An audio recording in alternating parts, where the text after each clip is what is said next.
안녕하세요. 맥키네지의 투자클럽입니다. 셀트리온. 자, 이탈리아에서 유플라이마 관련해서 뭐 수주 성공 소식도 기사 좀 나왔고요. 근데 이제 셀트리온이 주가가 상승하기 위해서는 올해만 보더라도 수급상에서는 외국인 매수세가 들어왔을 때 가장 이제 주가 상승하고 상관관계가 높습니다. 자, 이 부분 한번 살펴보겠습니다. 먼저 개장 이후에 미증시 흐름부터 한번 살펴보도록 하겠습니다. 자, 지금 나스닥 선물 같은 경우에는, 나스닥 흐름 같은 경우에는 이제 필라델피아 반도체 지수가 TSMC 관련되는 악재로 좀 많이 빠졌죠. 그래서 오늘 국내 증시에도 그런 영향을 받았는데요. 지금 이제 필라델피아 반도체 지수 같은 경우에는 엔비디아가 한 1% 정도 빠져 있고, 뭐 울프 스피드라든지 이런 약세 흐름도 있습니다만 강한 반등이 나오는 어떤 흐름은 없고요. 뭐 파워 인더스트리스, 그러니까 필라델피아 반도체 지수에서도 소폭의 이제 흐름들의 어떤 반등세, 본격적인 반등이 좀 나오고 있지 않죠. 바이오주 쪽에서는 좀 전반적으로 좀 빠지고 있는 어떤 흐름들이 나타나고 있습니다. 그리고 이제 니콜라 같은 경우가 양음량의 패턴을 보여주고 있고요. 테슬라도 지금 이제 금요일이어서 오늘도 좀 빠지는 흐름들을 지금 보여주고 있는 어떤 흐름이다, 이렇게 보시면 될 것 같습니다. 그래서 나스닥 지수 같은 경우에는 약보합세, 다우 같은 경우에는 0.1%, S&P 500 같은 경우 0.12% 하락세고요. 자, 중소형주 중심의 러셀 2000 같은 경우 0.36% 하락을 보여주고 있고요. 유가는 계속 견조한 흐름을 보이면서 국내 증시에서도 유가 관련해서 뭐 SO라든지 GS, SK이노베이션 관련되는 부분의 강세가 나타났고, 또 중소형주 뭐 흥구석유라든지 이런 종목에 영향을 주고 있죠. 금값도 강세를 좀 보여주고 있습니다. 이번 주는 뭐 다른 것보다도 결국 우리 시간으로 21일 목요일에 나오는 이제 9월달 FOMC 관련되는 부분, 그리고 이 3개월마다 이제 나오게 되는 이제 점도표 관련되는 변화가 어떻게 되느냐, 이게 이제 매크로 변수에서는 뭐 가장 시장에서 영향이 클 걸로 일단 보여지죠. 국내 시장 전반적인 흐름들을 좀 살펴보면요. 시장 전체적인 어떤 흐름을 보시게 되면 오늘 원달러 환율 자체가 1원 50전 정도 이제 빠져서, 이러면 사실은 지난주 같으면 선물 쪽에서 외국인들 매수가 들어오거든요. 근데 이제 목요일, 금요일하고 좀 다르게 오늘은 선물 쪽에서 9천억 정도 매도가 들어왔고, 이 거래소 쪽에서 대거 매도세가 좀 나왔죠.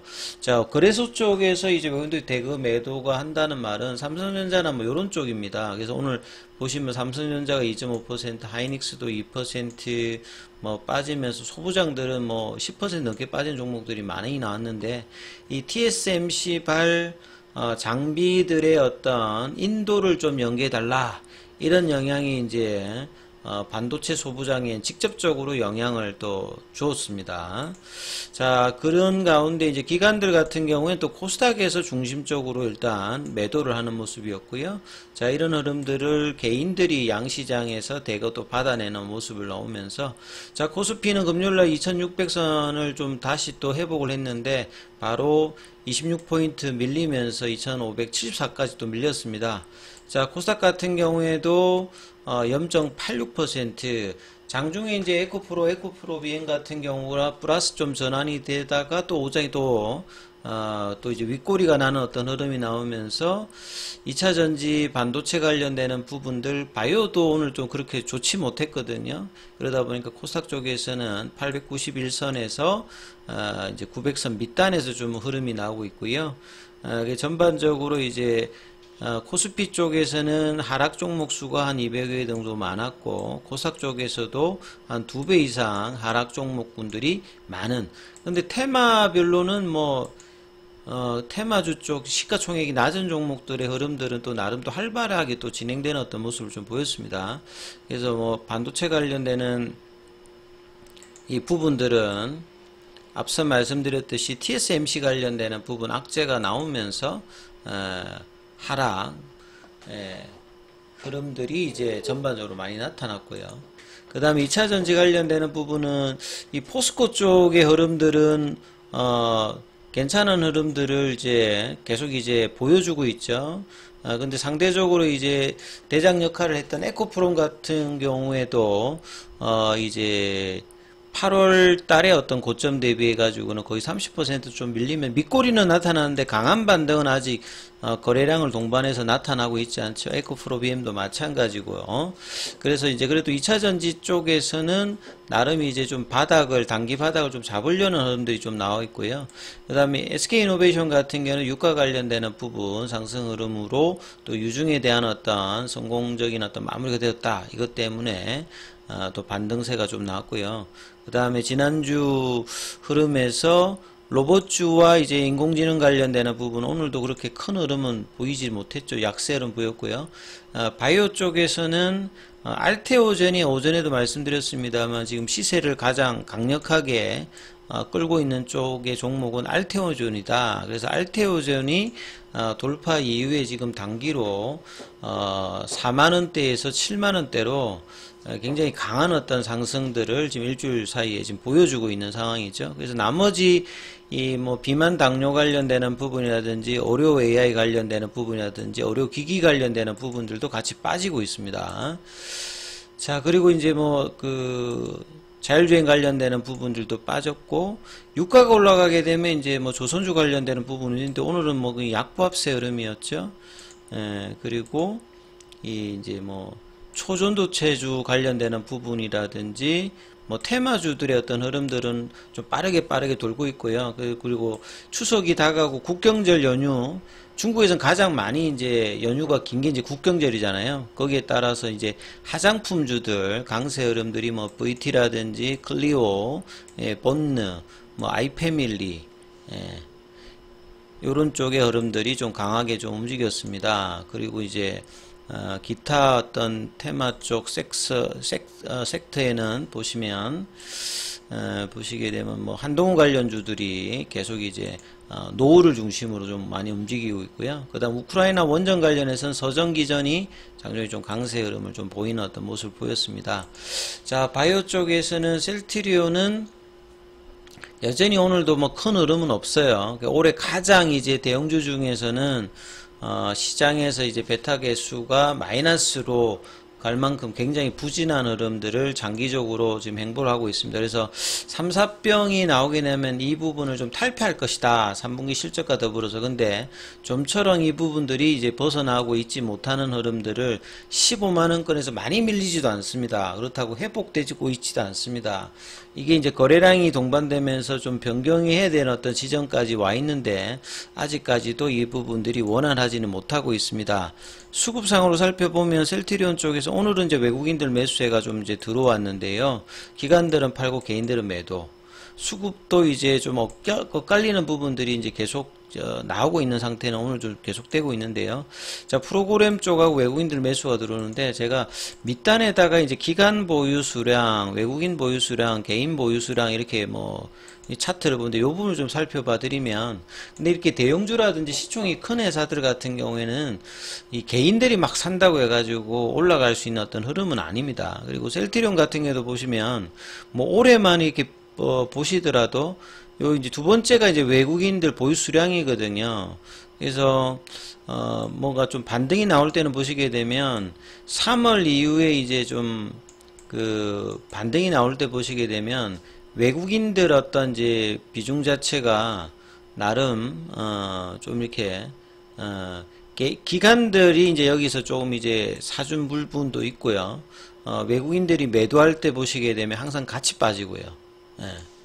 그리고 요때는 좀 외국인들이 뭐 이렇게 좀 올라갔던 흐름들이 있는데 보시게 되면 기간이 이제 요 3월달 4월달에는 좀 양매수 흐름을 보여주면서 뒤에 보시게 되면 외국인들 기관들이 같이 이렇게 사줄 때 가장 좀 탄력적인 흐름들을 좀 보여줬던 부분이 3월달 4월달이죠. 그리고 난 다음에 이제 6월달 들어서 이제 기관들은 뭐 많이 팔았다기보다는 이런 흐름들을 계속 유지를 해주고 있는데 외국인들이 팔기 시작하면서 주가가 떨어지죠. 그래서 외국인들의 어떤 이 주가하고 상관관계가 굉장히 상승 하락할 때 큽니다. 그래서 외국인들이 이렇게 막 던져줄 때 요때는 이제 기관들도 같이 이렇게 던졌던 부분이 있죠. 그래서 6월 말부터는 상반기에 이제 외국인 기관들이 양매수했던 흐름들하고는 완전히 다르게 주가가 떨어지는데도 이제 같이 일단 저점에서 밸류에이션 매력이 있는 구간에서도 같이 팔고 있어요. 예, 그 부분들을 이제 개인들이 이제 6월 말부터 이제 받아주고 있었는데, 그래서 외국인 수급이라든지 기관 수급이 이제 그 8월 달에 조금 올라왔어요. 8월 달에 이제 그 간담회 이제 근데 그 이후로 다시 이제 외국인들이 매도를 하면서 이 못 벗어나는 흐름들을 보여주고 있죠. 예, 보시게 되면. 그래서 아주 중요한 어떤 순간대에 이제 이렇게 음봉이라든지 이렇게 빠질 때 보면 외국인 수급이 아주 급격하게 영향을 준다는 것들을 보여주고 있습니다. 그리고 이제 최근에 이제 뭐 조금 올라올 때는 다시 보면 외국인들이 조금 이제 사주면서 또 올라오거든요. 이런 부분들이 그러니까 외국인들 매수의 어떤 특징이 뭐냐면 살 때는 이제 시장가 형태로 이렇게 사 들어가기 때문에 주가가 사잡아가면서 올라가니까 이제 올라가는 거고요. 팔 때는 뭐냐면 지정가로 걸고 파는 것이 아니라 그냥 막 밑으로 하향을 하면서 팔아버리거든요.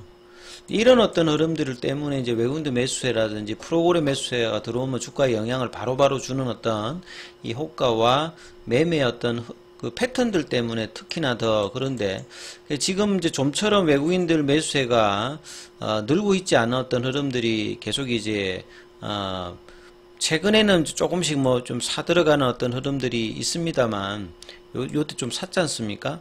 그러다가 다시 좀 팔았다가 그래서 외국인들이 이제 본격적으로 이제 좀 사들어가는 모습하고 기관들 같은 경우에는 막 크게 이렇게 팔았다가 뭐 이런 흐름보다는 그냥 꾸준하게 조금씩 샀다가 팔았다 이렇게 하고 있거든요. 그래서 이 흐름들이 이제 뭐 10월달 3분기 실적과 합병, 그 다음에 이제 유플라이마의 PBM 그 이슈 해소, 그 다음에 램시마 SC 허가 관련되는 모멘텀으로 좀 들어와 주느냐 여부가 합병에 이제 관련되는 이제 기준가 위로 올려놓는 게 굉장히 좀 중요한 상황에서 뭐 자사주 매입도 끝난 상황이니까 이 수급상에서 이 흐름들이 10월 달에 어떤 이제 실적과 재료를 가지고 움직여줄지 여부가 이 15만원대 넘어갈 때 가장 중요한 어떤 수급의 이슈입니다. 그럼 과거 같으면 충분히 작년이나 올해 상반기 같으면 사서 올라가야 되는 어떤 지점인데 좀처럼 지금 이 부분들이 바뀌지 않고 있는데요. 자, 이 부분의 어떤 변화를